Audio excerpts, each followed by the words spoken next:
Holly Fowler, thank you for joining me. Thank you. Thanks for having me. First podcast. Yeah, this is cool. It's nice to be on the other side because usually I would be on the other side. You've got a history interviewing people. in radio, you've told me. Yeah, no, it was a lot of fun. I did a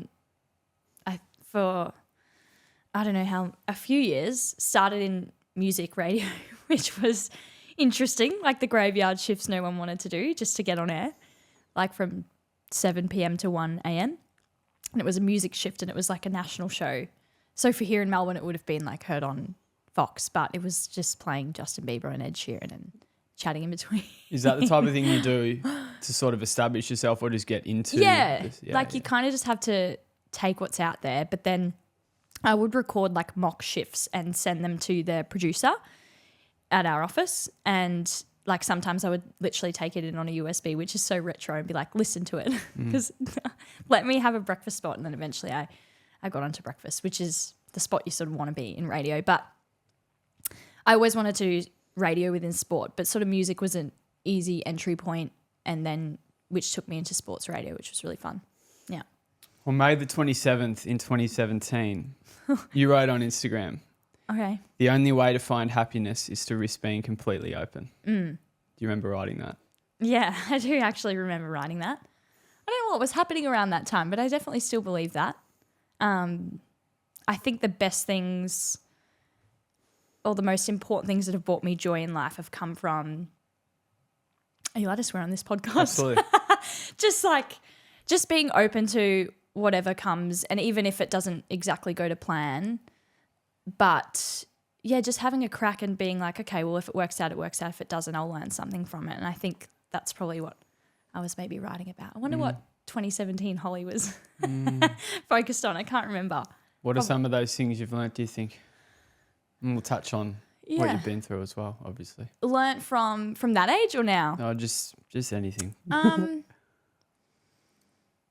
I think one of the biggest things I've learned and try to live, like I think I live by, I'm certainly not a perfect person, but I think there's no substitute for hard work and just being a genuine nice person to people. And it sounds so simple, and it is probably a bit simple and cliche, but it's gotten me everywhere in my life, from working really hard, definitely not always being the smartest person in the room, but working really hard to the point where you can't be denied respect because you're like, oh, that person's really having a fucking crack.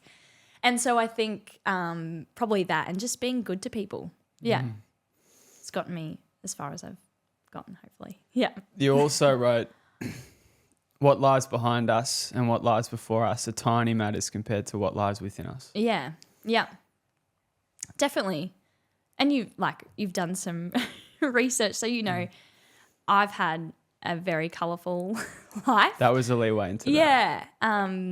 And it's so true. I don't think, although, yeah, part of what you go through does define you to an extent, but you also don't let it sort of beat you in a way. And I think that's probably what that quote has been about for me of, yeah, it doesn't really matter what I've been through or necessarily what's coming. It's what's in the here and now and what do I have to give now that matters the most. Yeah. This is contradictory to that quote, but I do think it's worthwhile. Yeah. Touching on what lies behind you. Mm-hmm. And Yeah. Do you want to just take it back to your early childhood? The best memory. Not the best memories, but yeah, just a bit about the early best childhood. memories? Not even the best memories, just your early childhood. Yeah. So I grew up in country Victoria. Many listeners, if they would know of Violet Town, which is where I grew up, which is out Benalla, Shepparton Way. And the start of my childhood was fun. Like we grew up on acreage and in the country, which I think has probably, yeah, in a way made me part of who I am as well. I'm definitely a bit rough around the edges, and maybe I think that's a good thing.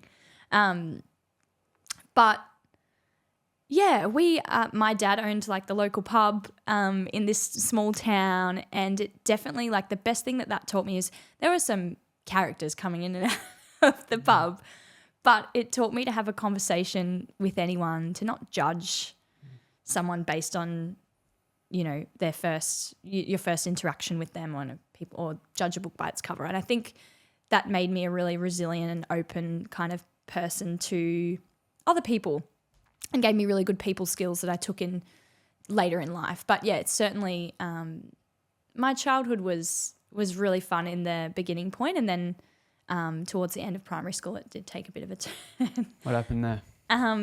Yeah, so I was in year 7, which at the time was the last year of primary school. It's a bit different because I did my schooling in Queensland, but my parents went through a pretty rocky divorce. Not my dad's fault, thank God. It was the other side, but yeah, it was pretty rough for a while. I had, they split up for controversial sort of reasons on my mum's side of things, and I don't have a relationship with her at all now. But I was so lucky that I had my dad, and I often think, because my mum sort of just, after that happened, took off, and that was it. Like, she wasn't interested in a relationship with me or my sister. I don't know if she never, like, I sometimes think, did you ever want kids? Because it didn't seem like it after. And now, because of something like so traumatic that occurred, I don't actually remember any good times before. And I don't know if that's my brain just blocking out all the good stuff, which is kind of shit because I'm sure there was, but I don't remember my mum before that day, really, which is bizarre because I was at the end of primary school. So I have really maybe 2 memories of her before my parents split. But yeah, I definitely wouldn't go back and change it. I think as tough as it can be, it's definitely made me stronger. And yeah, I think the hardest part was that happened, but then not having someone not want to be a part of your life at all at that age was really hard to accept for a long time. Yeah. Your dad mentioned she put up a Facebook post. Oh, which one? Saying something along the lines of like, I'm glad to be free. I can't remember that, but probably wouldn't surprise me. You said it made you stronger. Yeah, it definitely did. And I think, at the time it was awful because if you have like a parent that doesn't want to come to your graduation and all those things, you think like this is not good, because you see, especially as a girl, you see other like girls around that age with their mums, and you kind of are like, oh fuck, this is not ideal. But my dad like really stepped in and did both roles. I have amazing memories of my dad taking me formal dress shopping and doing all like the girly things that usually a mum would do. But he played both roles so remarkably, and I don't feel like I missed out by any stretch of the imagination because, my dad was just a rock star. And, I do look back and am concerned for, like, if I had had 2 parents like that, what the course of my life would have looked like. Like, I think I know that I wouldn't have achieved as much as I have, and I think I'd like to think I'm a pretty well-rounded person. That wouldn't be the case if I didn't have my dad. Yeah. That's interesting. That's interesting. I've had a few people on here and they've said that they're glad it didn't happen, and a question as to why, the mindset that you have around the belief in yourself and the inner drive. Yeah. So you think, from what you just said there, it sounds like the inner drive that you have is a result of all of that. Yeah, a result of that, and seeing how my dad like approached it. Like, Dad's world crumbled pretty much around him. Yeah.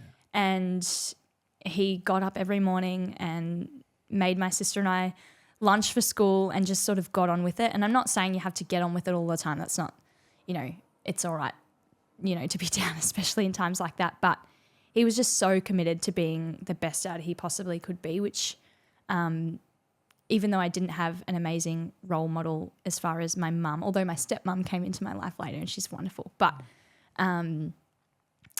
I think he was just 2 parents rolled into one, and it was like, fuck, if he can do that, I can do anything. Yeah.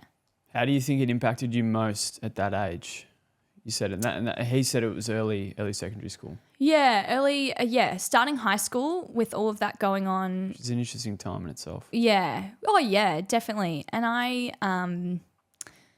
was really committed to school. I thought I was going to do something in and around medicine, so I cared like so much about school. And so it was definitely difficult during that time. But I also think it was all the little milestones that you have, like your semi-formal and your formal, and your graduation and you invite your mum and your mum doesn't show and everyone else's mums are there. So I think in those times when you're looking around, you're like, oh, my life looks so different.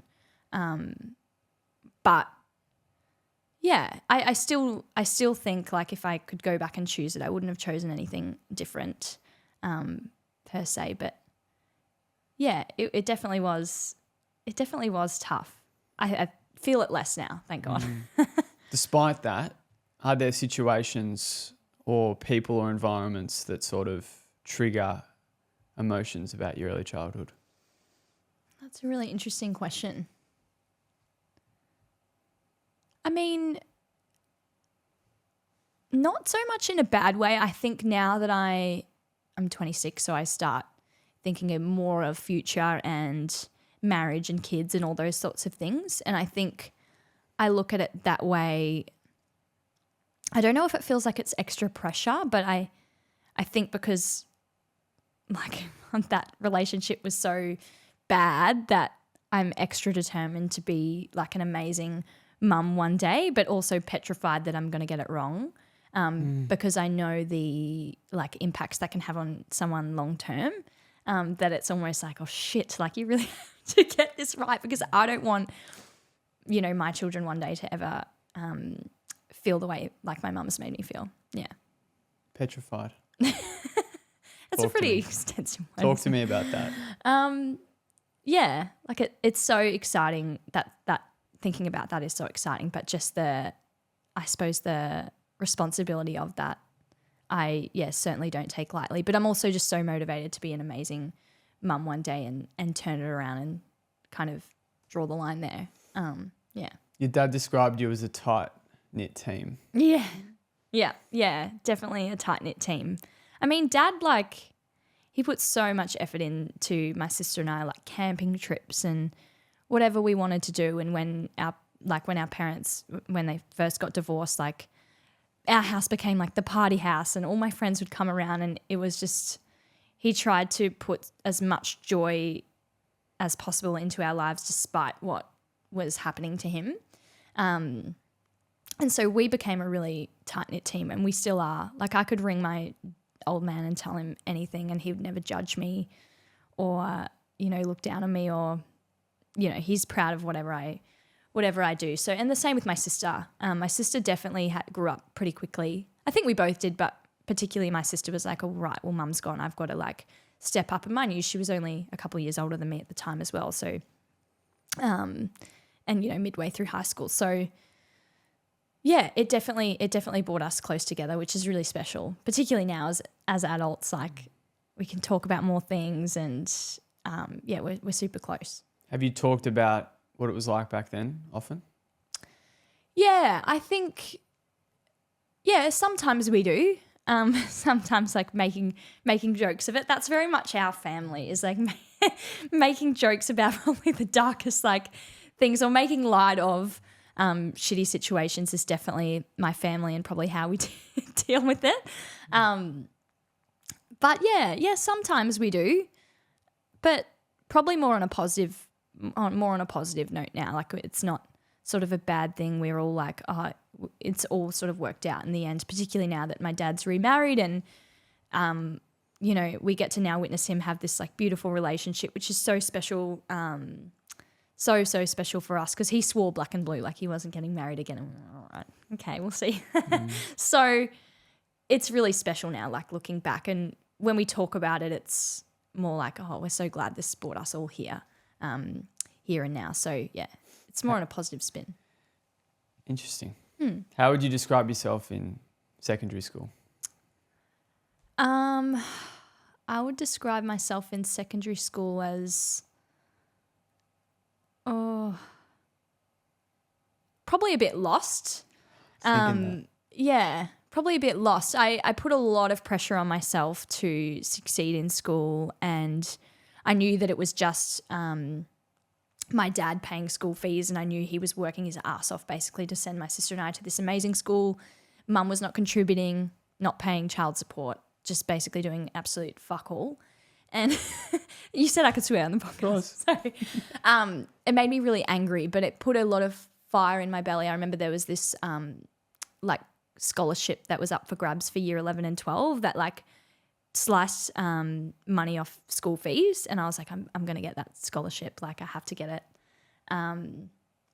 And it was like an academic scholarship. So I really applied. I was never naturally smart whatsoever. I just wasn't, but I was a really hard worker and I got it. And I was so proud because it would help Dad with, you know, school fees and stuff. And he's not someone that would ever ask for help. He would be like, don't put extra pressure on yourself. I don't even know if I told him when I was going for it, but when I got it, I was like, yeah, it cuts money off your school fees. And Dad was like, yeah, this is awesome. But like also he would never, you know, put added pressure on my sister and I. But yeah, probably a bit lost because of all of that going on, and I was sort of figuring out what was important to me. And I never really like fit in anywhere in school. I wasn't like, you know, there's the cool group and the kind of the misfits, and I was sort of floated in between. I was happy to sort of be friends with anyone, but I was just kind of making my way and knew that it was an ends to a means, and I had stuff to do at school, but I was more excited for after. Yeah. Do you find that's still the case with fitting into people? With like, because I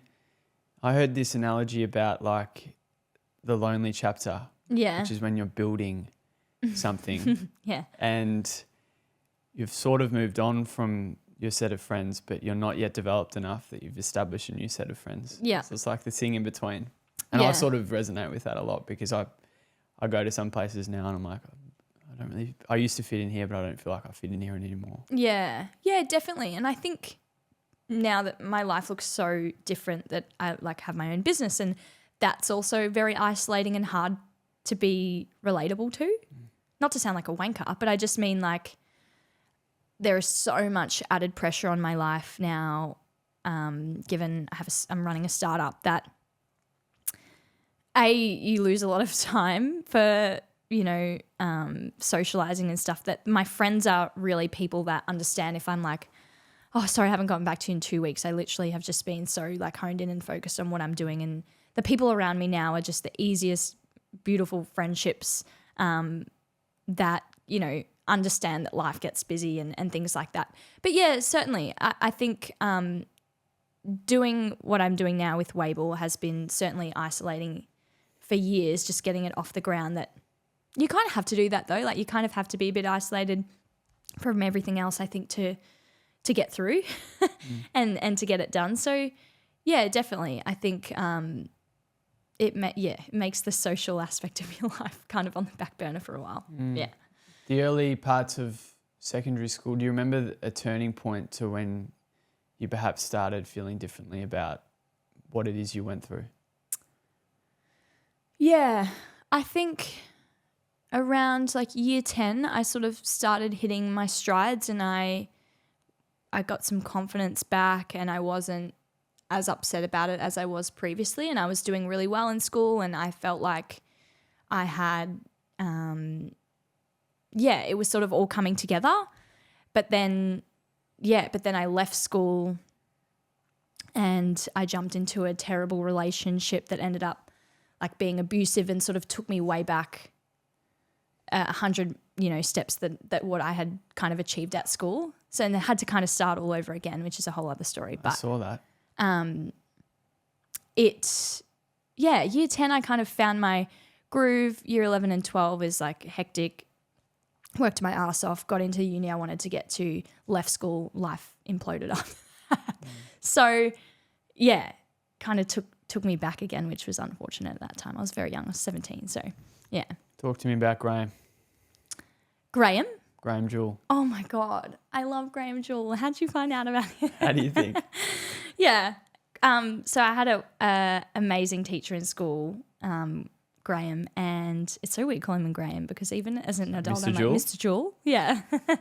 But he was like my coordinator at school of my year level, and he knew all the stuff sort of I had going on with my family and how much pressure I was sort of putting on myself at school, that he was a real rock for me and still is. I still keep in touch with him to this day. He was sort of like my school dad, I suppose.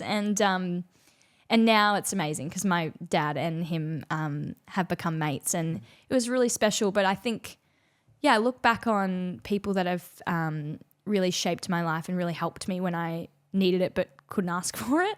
And yeah, Mr. Jewell was definitely one of those people, or Graham Jewell. Your dad said he put a lot of time into her and he made her believe in herself. Yeah. And that's when she started changing. Yeah. Yeah, definitely. Wow. Yeah. Yeah. Yeah, I don't think I would have made it through probably that little period without his help and support. It's like made me kind of emotional because I don't get to see him as much these days, but yeah, I hope he knows. I hope he'll have to listen to this, and yeah, I'm so grateful that he was there. And you said he was made just it through. a little gem. What would have happened? Like you said, made it through, but I don't know if I would have made it through. Oh no, like I would have, but I just wouldn't have come out the same. Yeah, I don't think so. I really needed support, but I'm someone that really battles to ask for help. Or like I'm pretty good at putting on a front and just getting on with it. And so I think he was someone that was like, yeah, you need help and you're not going to ask for it, but I'll just do it anyway. Which is the kind of people I think I need in and around my life, even now, because I'm not someone that asks for help very easily. Yeah. You talked about your life imploding after secondary school. Yeah. You comfortable going there? Yeah. Yeah. No, it was a long time ago now, but yeah, had a very interesting relationship. Not a good one.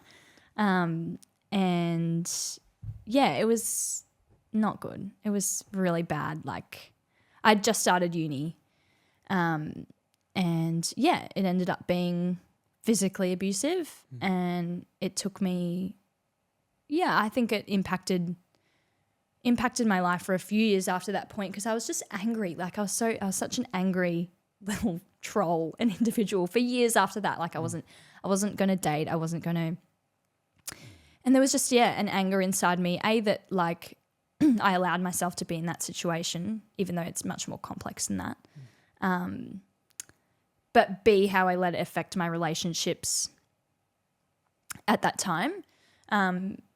But yeah, it certainly impacted. I think it impacts you later in life and maybe your trust for people. I think I've come out the other side now and I've done enough work. Shout out to my therapist. But yeah, it was pretty tough. I was so young, like I was 17. So yeah, that's a fair bit to go through at that age. I actually saw it. I think you were doing a run or something. Yes, I did. I did a half marathon and raised money for White Ribbon. And yeah, I think that's where I told a couple of close friends about it and family and stuff like that. But yeah, that was really fun. It was the first like a kind of time I'd really spoken about it and was like, oh, well, how can I make this positive, I suppose? How can you turn something so shit into something good? And yeah, I think that was part of it. And also just like reclaiming that back and being like, well, yeah, that happened to me, but it's not going to like define me, I suppose. Yeah. That was my next question. How do you overcome? Was it actually reaching out for help? Yeah, it was pretty. I have to admit, my dad in particular being like, "This is really bad," like you know, and got me out of it. So yeah, I went back home and just kind of pieced it all together from there. Yeah, my family in particular, got me through. Yeah. How do you think your sense of trust, based on what you've been through, is that something that's hard to develop? You know what? Yeah, for a few years. But what's so weird about me and like that I kind of can't believe, given I feel like a lot of people, if their parents had, like one parent had left, would have like abandonment issues. And I think I probably did for a little while. And then obviously going through DV is pretty fucking awful as well. And those things combined should probably make you not so trustworthy with people. But I'm actually like finding in my later years that it's the opposite. Like I'm always someone that's worn my heart on my sleeve and I'm pretty open and trustworthy until I'm proven otherwise, which is probably strange for given someone I've been through, but I don't want to lose that because I think you can miss out on some awesome things if you're not, you don't have your heart open. So weirdly, it's not kind of shut me off from the world entirely, which is nice. Yeah. Is he older? Yes. Yeah. At the time. Yeah. He was a few years older. Yeah. You spoke about you hanging around like you said, you were hanging around. Mm. Was there not pressure, but did you want to leave? Yeah, I knew it was wrong for sure. What were the signs? Like, Oh, it always starts like, and I think it always starts the same. It starts with for me, it started with like name calling. Then it was going to uni, and then it was like, you can't wear that, you can't speak to these people, you can't do this, and definitely like controls other aspects first. And then when that starts to become normal, which is so bizarre to say, when that starts to become like it doesn't affect you anymore, or you're just sort of numb to it, and that doesn't evoke a reaction anymore, that's when usually a perpetrator will become physical. I think when name calling or anything like that sort of doesn't hurt as much. Yeah. Hard thing to talk about, I imagine. Yeah. I think I had blocked it out for a little while, and it really hurt the people around me, I think, which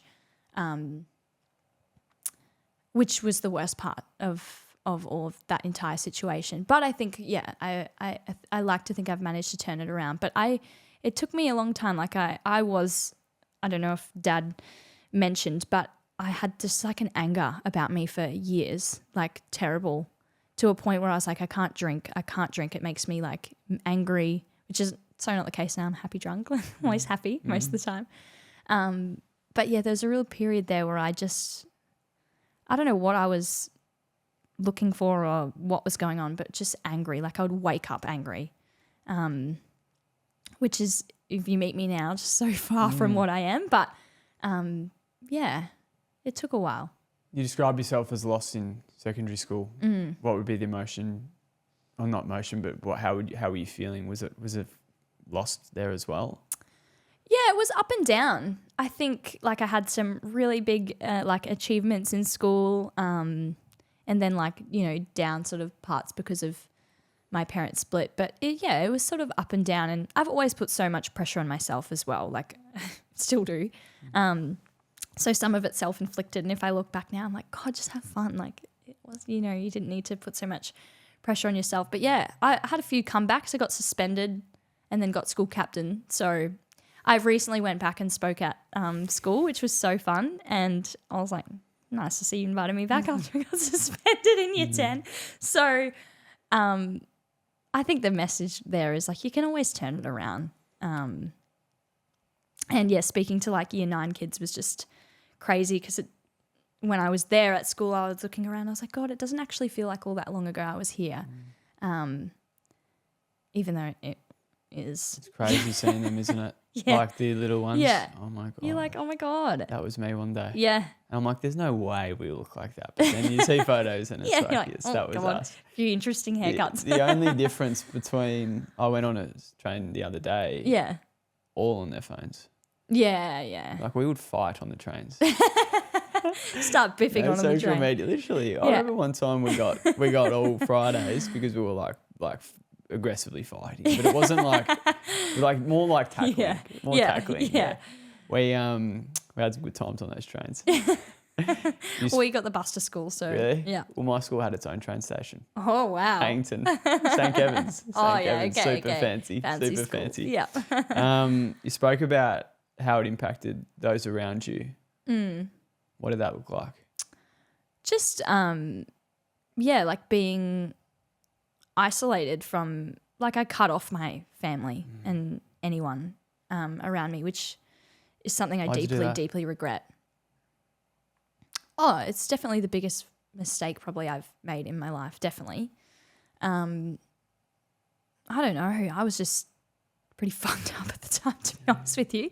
And yeah, deeply regret that about that time in my life. I probably still feel guilt about it to these days, yeah, for sure. But yeah, I came home and it was like nothing, kind of ever happened, and just sort of rebuilt from there, which says a lot about my family. And there's nothing you could do in my family that would make unforgivable or anything like that. And yeah, slowly picked picked it back up and kept going on. But yeah, certainly because of my family and especially my dad. Like we talk about everything, and it definitely didn't like my dad knowing that this had happened because, you know, for any dad, that's probably one of your worst nightmares. So definitely makes you not take any shit when you Yeah. Yeah. I've never done any research into domestic violence, but did you look into it and say that's potentially a common way for people to deal with it is to just sort of go into their own shell and not speak about it? Yeah, I mean, I think a big part of it is becoming isolated and feeling like you don't have support systems, which is usually a tactic of, you know, domestic violence from the beginning. But I was so young, I didn't know the signs. But now I'm like, if I hear of people like, oh, they're tracking your phone or you can't wear this or they're upset if you go out with your friends, I'm like, don't like the sound of that, because I'm not saying in all cases that it ends up that way, but probably more often than we'd like to think. It's pretty not easy, but I understand where your drives come from now. Something to prove. Yeah. Something to prove. Yeah. Yeah. Is that a burden? A burden? A burden. No, I don't think it's a burden. But I think, like we'd spoken before, you never get like a rest from it. And when you achieve something, like for me, it was like, okay, get into radio. And then that was good. I got that. Then it was like, you have to be on breakfast radio. And then you get that. And then you're like, okay, now I want to work in sports radio. And then you get that. And you're like, oh, I want to start my own business. So you start your own business. And then, but then I want to generate this much revenue in this.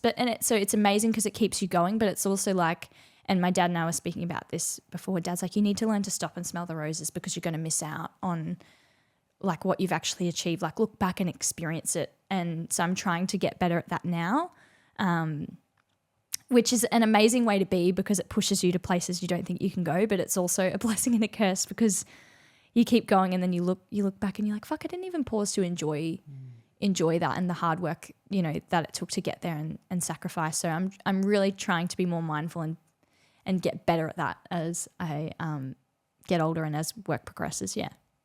You only go around once, but if you play your cards right, once is enough. Yeah.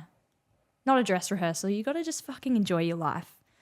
And I think like I've spent years, I think, caring about what other people thought in school, or now I'm just like so unapologetically me that I'm like, if you don't like me, you can fucking no, but seriously, like there's something so freeing about getting to that point in your life that you're like, the people around me seriously love me, accept me for who I am. What I'm doing is exactly what I want to be doing and where I want to be doing it.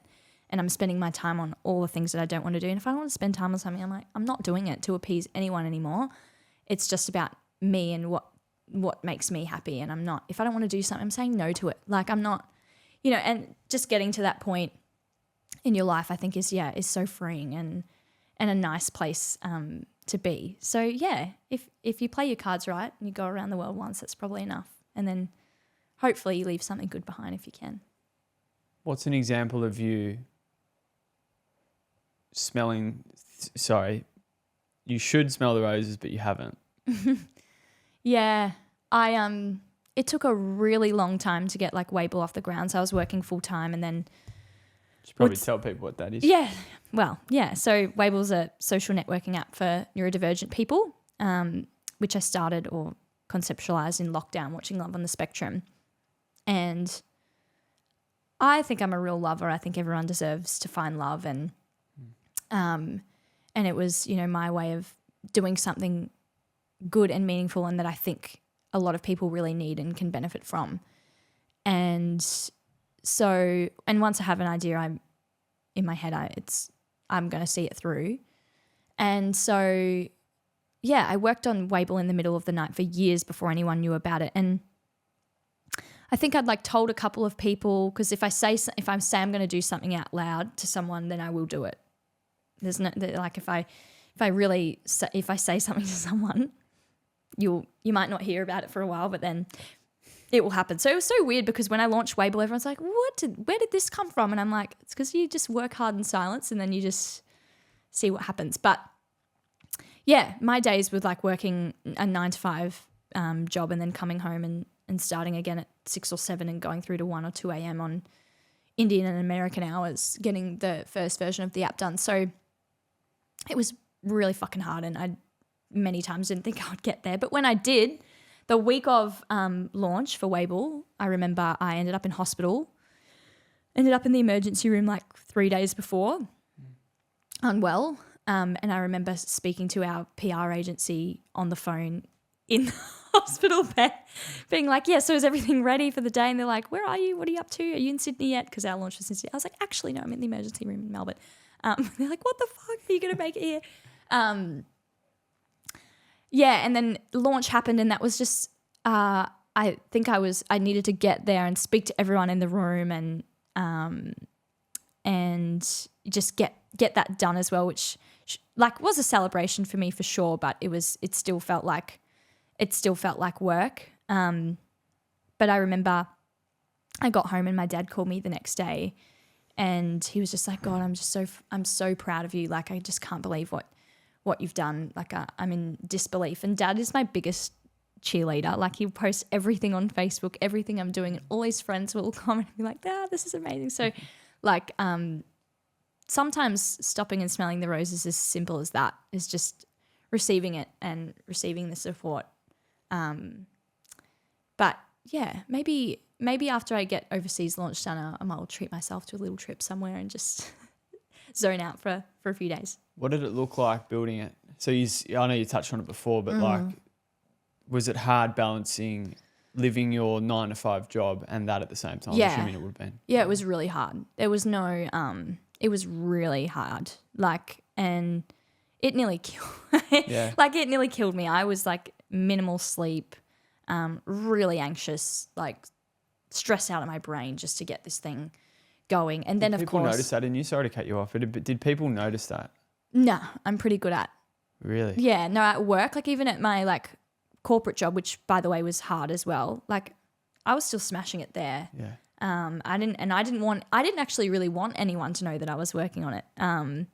Because I think a part of me was like, fuck, if I don't get this thing going, like it's going to be terribly embarrassing if I've told everyone. I think I always knew I would, but yeah, it was really tough, very isolating. And I think I've said like the whole launching something has just been like jumping out of a plane and building a parachute on the way down, which is the best analogy I could use, and just making it up as you go along and having a crack. But then, of course, there's challenges in raising money when you've bootstrapped it for long enough, and then you've got to go out to investors and convince them of your dream as well, which is extremely satisfying when you get it done, but difficult going through it. Never in my wildest dreams did I think an idea from my couch in lockdown would transpire into an app where now thousands of people across Australia and New Zealand are connecting with one another. Getting my start off the ground has been oh so fun, scary, hard, and wildly fulfilling at the same time. Felt like jumping out of a plane and building a parachute on the way down. A thrill that is totally unmatched from anything I've ever done, and a feeling that I cannot stop chasing. Yeah, once you I think you get the itch for, now that I've launched something and for the first time, I'm like, I've got the itch to do it again, which is crazy. And so exciting because we're taking Wable overseas next year, which will be unreal. But it was literally an idea on my couch. Like, I was watching Netflix and I was like, what if there was an app for this? And then I just reached out to the main guy, Michael Theo from the show, DM'd him on Instagram. I was like, if there was this, would you use it? And it literally snowballed from there because I thought it was a brilliant idea, but I think all my ideas are brilliant. And I have 10 million ideas a day and half of them be shit. But when I was talking to people like psychologists and support care workers and many people on the spectrum about the idea and what their challenges are, I knew I was onto something. And everywhere I had ideas, even laying in bed at night, I would have my phone open. I'd be like, hey Siri, remind me about this idea I had. Or just not being able, yeah. How good. Because I lay in bed and ideas will come to me, and so I just speak to my phone until all hours of the night about ideas I'm having. But I love that. Yeah, and then finally getting to launch was so satisfying. But now you've got the hunger for what can you do now? How can you make it even better? But hearing from real people is pretty insane. It was just, in 2020, I thought about it on my couch, probably after a few wines, I didn't think that it would be fully launched up, and we've gone like the Today Show and a current affair and hundreds of thousands of dollars of investment, and it's pretty wild when you look at it like that. And I think when I've spoken on the Today Show or on a current affair and they actually ask you about it and you're saying it out loud, you're like, fuck, wow, it's actually happened. But yeah, it definitely makes you so resilient, but also hungry for like what else you can do in the space and what more you can do to help and B, grow your team. And it's super exciting. I was literally about to ask, do you suffer from not being content? Yeah, I do. That's something I've never ever been good at. And I'm content in other areas of my life, but always with work, it was always what's next and what are you going to do? And I remember Dad being like, why don't you just enjoy where you're at for 5 minutes? Like, could you just relax for a minute? But I also don't want to lose that part of myself fully, because it pushes me to keep going, and it's pushed me to keep going in times where like I didn't think I had anything left in the tank. So having that about you is probably like my favorite part of myself, and also something that brings about big challenges. But I wouldn't change it. What are some of those challenges? Just nothing like abnormal, but burnt out, and also just not fully enjoying where you're at in the moment. And it's something, I'm really actively trying to work on. So I'm a work in progress, and that's probably something, definitely I need to get better at. What did the downtimes look like when you were building it? Because there definitely are downtimes for anyone that's going through that. And you touched on the isolation. Yeah, because it's hard to like actually describe the pressure. Yeah. That it feels like. But I wasn't sleeping, I wasn't eating, I was a mess, like trying to get it going. But it's just so much pressure on myself. And like I said, so much of it was self-inflicted, and I knew that I would get there, but by the end of it, I was definitely crawling to the finish line. Yeah. How important is that belief? Super important. And Dad, I think I learnt like the value of hard work from my old man. And just not giving up. And that does sound so cliche, but if you just keep going, you eventually get there, like you do. And I'm a big believer, if anything you set your mind to fully, if you're really in on something, you can do anything you want to do. And I know that about myself. So yeah, that is as simple as it is. It's gotten me through some rough times and sleepless nights for sure. You can't have $1 million dream with a minimum wage work ethic. Yeah, so true. I mean, no, like I think the entrepreneurs or like people that I look to, I suppose, or listen to podcasts about or anything like that, are people that are just risk takers and who don't really give a shit if people look at them or think they're crazy, or they're crazy for dreaming big or whatever. I think I love that. I love that about people who are risk takers and who will just give anything a red hot crack, and I really respect it and admire it about many people, but particularly my dad. And I think that was it was probably drilled into me from a young age. Just like if you work hard, it doesn't even matter like what the outcome is. And we know, like I said, Dad never put pressure on us, but if you just work hard and you're good to people, you'll go somewhere, and you can do whatever you want to do. Yeah. It's good having pressure on yourself. Sometimes. Yeah, no, it is. It is good. I suffer from it as well. Yeah. Big time. I'm sure you do. And the isolation thing I resonate with a lot. Yeah. Big time. Yeah. There's not much in this room. All podcasts set up. So when it's just me, and I'm sure you suffered with it as well, and you can talk to people, but they'll never understand. Yeah, you just like, you don't understand, like the actual pressure. I feel it, like I feel it physically, like it's hard to explain. Yeah. Is it not annoying, but like, because I get a lot of people tell me, oh, slow down, do something else, relax a bit. Yeah. I'm like, I don't really want to. It doesn't work like that either. Like you actually can't. Yeah. You have to take time, like you're human, like you're a machine. You have to like recharge, but then like, oh, just take a week off and relax. It's like, yeah, it doesn't work like that when you're like it just doesn't. Not in the period of business I'm in. Like it's a startup. It requires all of your energy and all of your focus all the time. Yes, of course you have to do things so you don't completely burn out, and you have to look after yourself for sure. I'm actually getting better at that. But that when people are like, oh, just take a break, it's like, no, it doesn't. I know you. It doesn't I know work. you've summarised it, but I want to dive deeper into what a typical day for however long it was that you went through to actually get it off the ground. Yeah, okay. So it would each day I would like to start my day with exercise because I can just get out, start the day on a good note. It energizes me for the day. So usually I'll go for a run. Like that's good. I'll listen to music and just fully zone out.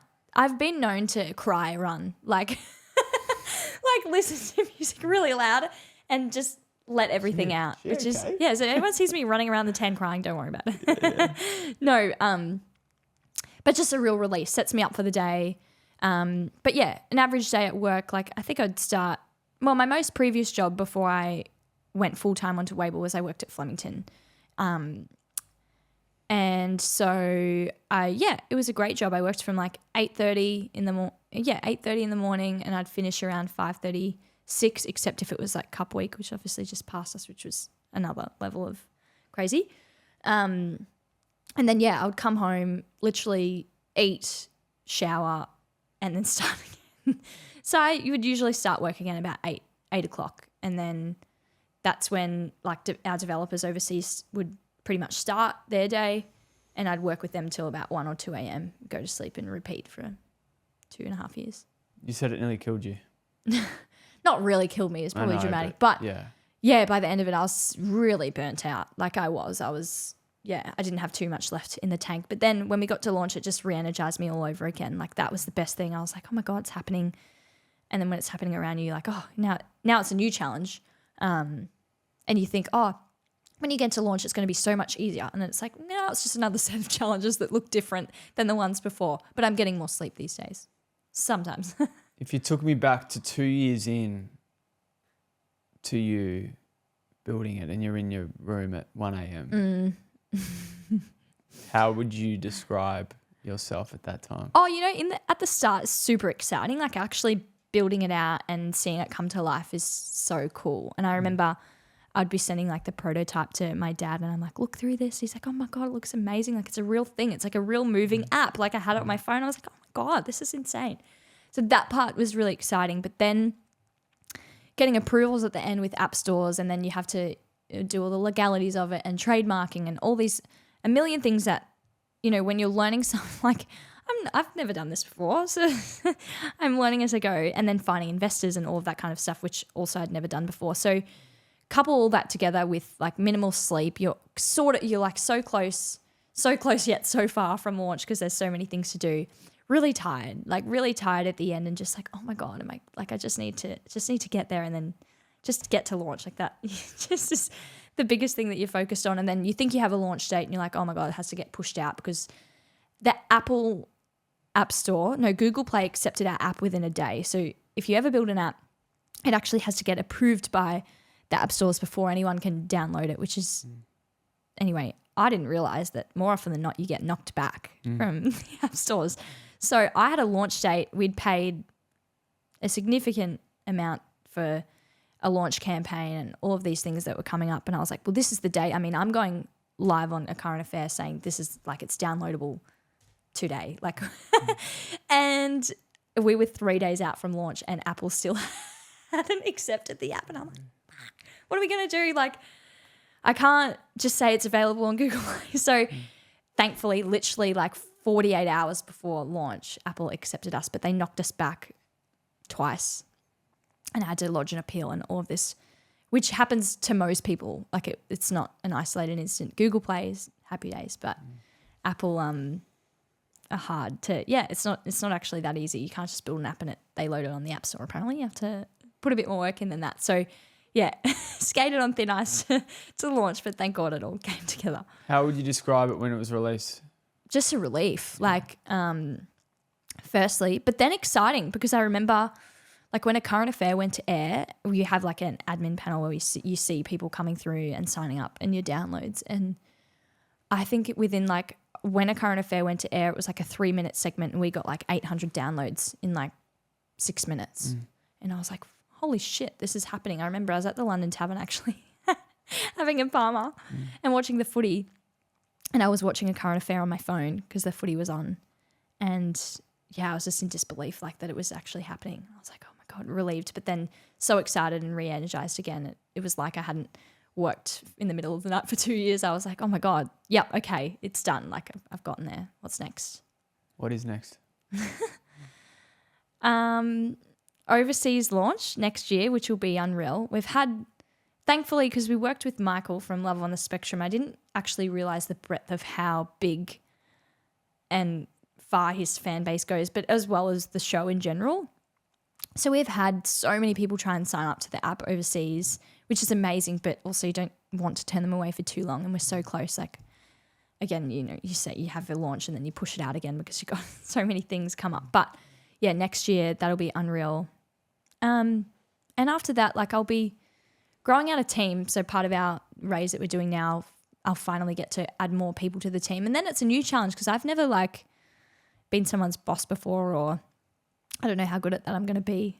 I'm sure I'll work it out, but a new set of challenges. So that's what's next. And then I don't know, on a personal note, just doing more of what I love to do and really spending as much time as I can with family and friends and trying to find some time to look back and, yeah, smell the roses, as I say, along the way, hopefully this time around. Do you still have bad days? Yeah. I mean, who doesn't have bad days? For sure. Yeah. Yeah, definitely. But I think there's something empowering about going through like hard times like everyone does, but getting to launch was so immensely hard and consuming that I'm like, if I can do that, I've done that, I can do anything else from here. Like I'm going to be fine. And you work it out. Like nothing's ever that bad that you can't work it out. What's coming will come and we'll meet it when it does. Yeah. Yeah. Life's going to happen. There's no point guessing or trying to change things along the way or, you know, trying to read into things or what's going to happen here. I'm trying to take more of a back foot approach of like life's going to happen regardless. And if I just do the best I can, work really hard and leave nothing out there, which I think I'm doing, I'm definitely doing. And if I make other people around me feel good and I can support other people around me, that makes me happy and fills me up. So yeah, what's coming will come and you just go with it when it does. And if we knew what was happening, you know, 10 steps ahead, it wouldn't be as exciting, good and bad. So yeah. Someone said to me the other day, just remember what it feels like to be where you are now. Yeah. Yeah. That's a good one. And I was like, wow. Yeah. Yeah. Yeah. But at the same time, I was like, doesn't feel all that good. Yeah. You're like, oh shit, well, I hope this doesn't happen. Yeah. Yeah. What would your advice be to someone that's going through a string of bad days?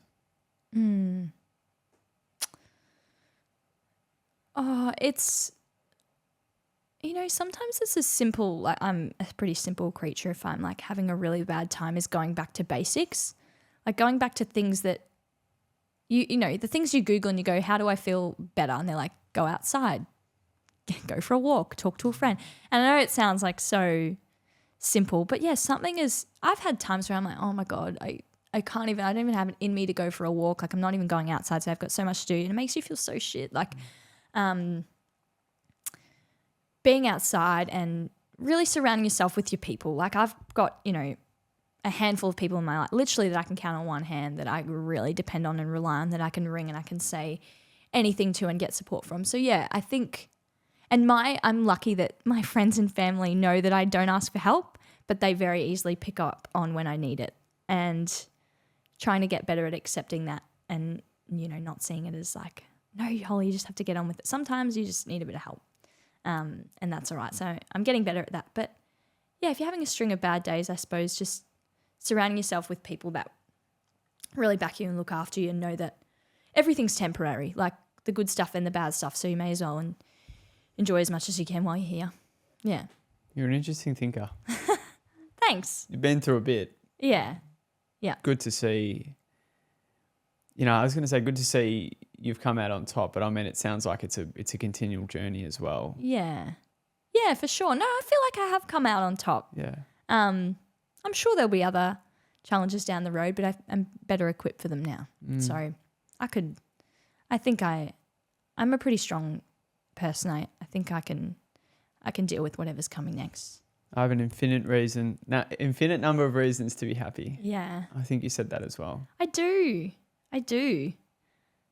The simplest things that, like, if I think back to like the happiest times I've had, it's always the simple things, like having dinner with my dad or listening to my favorite music or laughing with my housemate at home about something just stupid, like having a belly laugh with like a friend or going to the footy or, just the most simple things that, yeah, I do. I have an infinite number of reasons to be happy, and I always am trying to look for the good, because if you look for the bad, you'll definitely bloody find it. It's so true. Yeah. It's so true. I think I'm looking for the bad too much. Yeah. You can get stuck down that trap too. That's why I like you talking about that, the building phase and where you are now. Yeah. Is it not a shock, but like, is it confronting, almost looking back to those days compared to now? Yeah, it feels like another world away now. Like, yeah. But I do remember. I remember, like, yeah, seriously being so anxious that I couldn't eat and like, yeah, just not sleeping. But the good part as well is that when you're my age, or for example, I don't have a mortgage, I don't have family depending on me or whatever. So it's just me. So I'm like, well, if everything just fails, it's like I can start again. I don't, and so there's something really freeing about that as well. And I think that's maybe why you see so many young people doing crazy things and starting businesses. But yeah, there's something like really freeing about that as well. But yeah, looking back now, yeah, it's empowering from a work perspective that I'm like, okay, I can get through that. There will definitely be more challenges coming. I experience a new challenge every day almost. But yeah, something you work out that you're going to be fine. Like everything always does work out in the end. Especially if you've got that dog in you to just try and try again until you get it right. So anxious that you couldn't eat. Yeah, that's pretty rough. I'm wondering what that feels like. Well, not anymore because we just demolished the steak before this, so I'm not that anxious anymore. But like, what is going through your head that you're so anxious that you couldn't eat? I think like I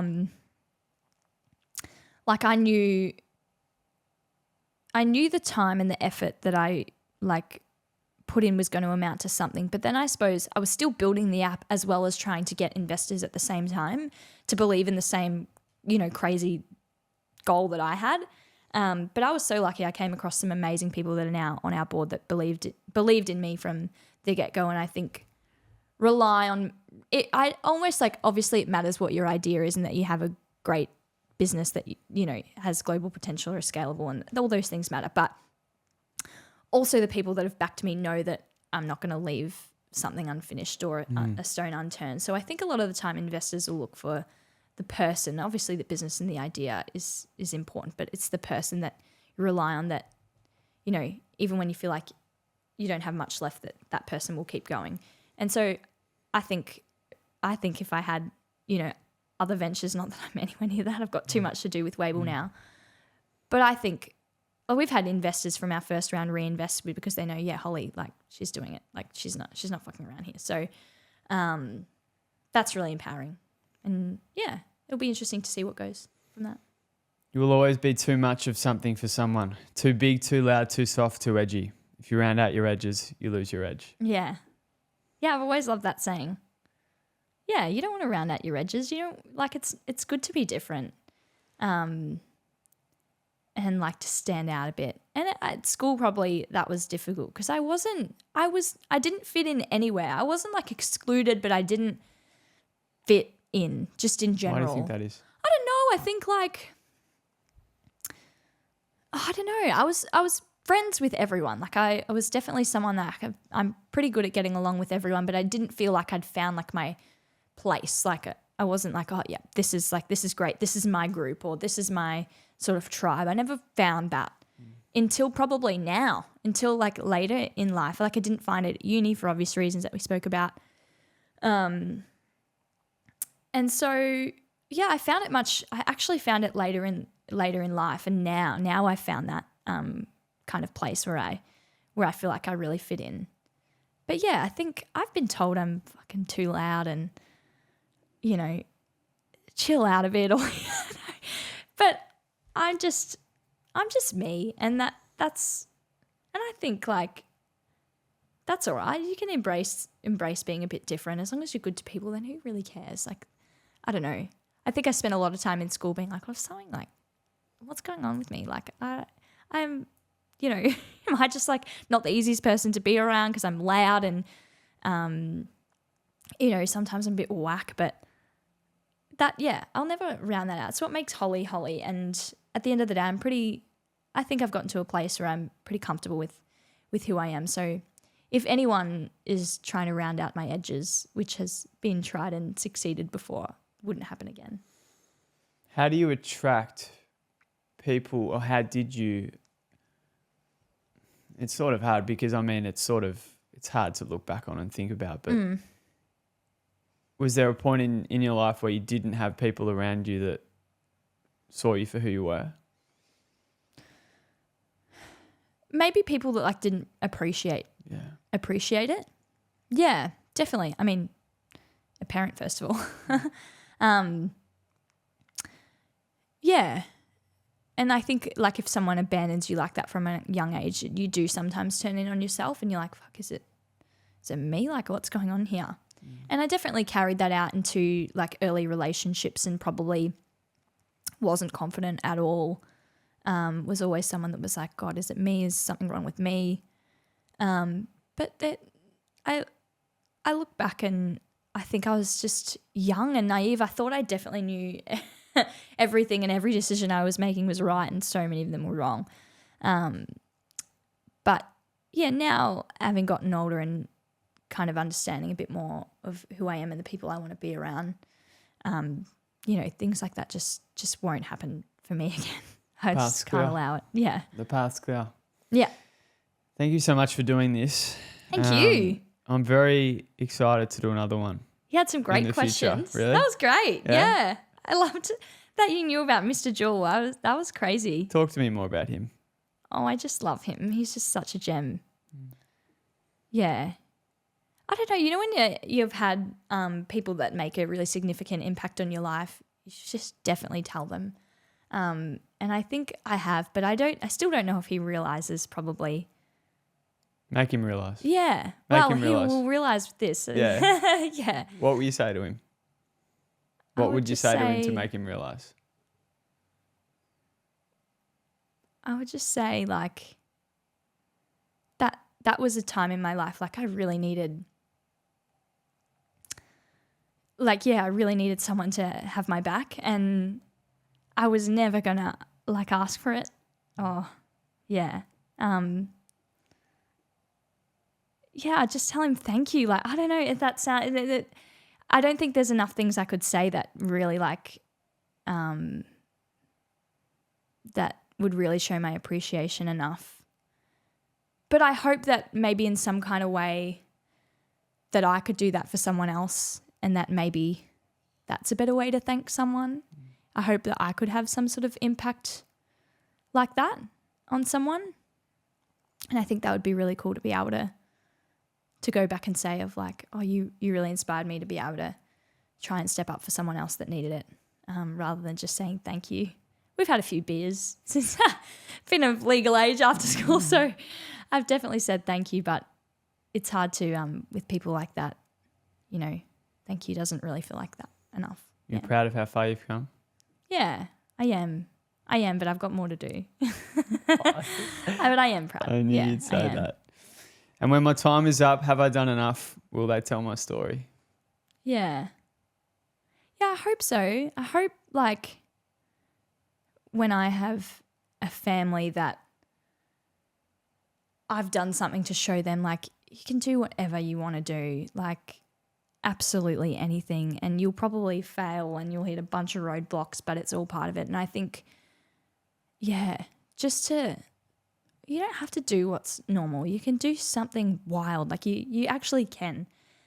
And everyone, it is the biggest cliche that's like, you know, dream big, and some of that's a bit wanky, but I really believe if you work hard enough and you're really committed to what you're doing and you're passionate about it, you can do anything. And so I hope that I can show, my family one day that can happen, but also how important it is to be good to people and be genuine about your relationships and be genuine about your time with people,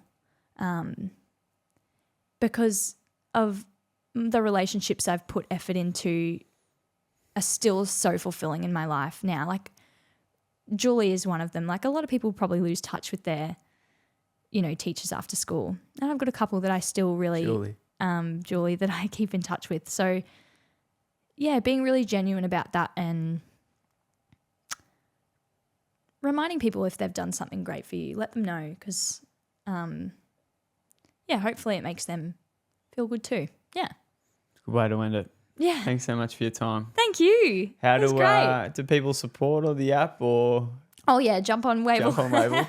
Jump on Wable. Yeah. And you trying. I think you mentioned something about trying to build the social media side of things, or is that another thing? That's another thing. I really have to.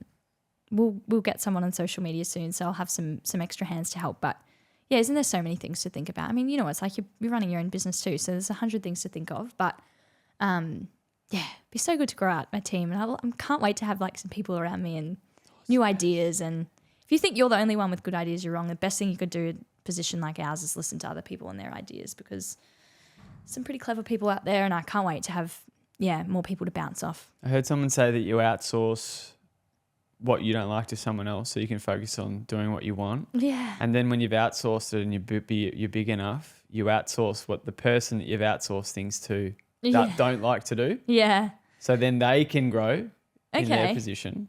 Mm-hmm. And then you outsource that bit as well. But I mean, that's so far in advance. But you know, sometimes it's kind of empowering to do the stuff that you're not necessarily good at, that you don't enjoy 100%. As well. As much as some like the accounting side of things and stuff like that, I'm like, I just always really struggled with maths and that kind of stuff. But you have to be good at it. Like, you can't not know your books, and you can't not know what's like going on, even if you're like, that's like my least favorite part of the job. It's also like the most important. So you have to just get to like it. Otherwise you just... It's like that with anything, hey? Yeah. Like with what I'm doing. Yeah. If I didn't know how to film all this stuff, what happens if my producer or something is sick one day and I can't even turn on the camera? Yeah. Yeah. You know? Yeah. You got to know all corners of everything you're doing. And I think it also makes you a good leader when you do grow out your team, because you know the challenges in each sort of thing, and maybe you can steer the ship a bit better because you know what it's like to be in each corner, you know? So yeah. Let's do another one in 18 months, I reckon, and we'll see how far we've come. And my maybe God. I'll be in a studio. Oh my God. I hope so. Yeah, you'll be in a studio by then. Of course you will. I hope so. Yeah, Thanks so much for absolutely. your time. Thank you. Pleasure. So good. That was you. fun.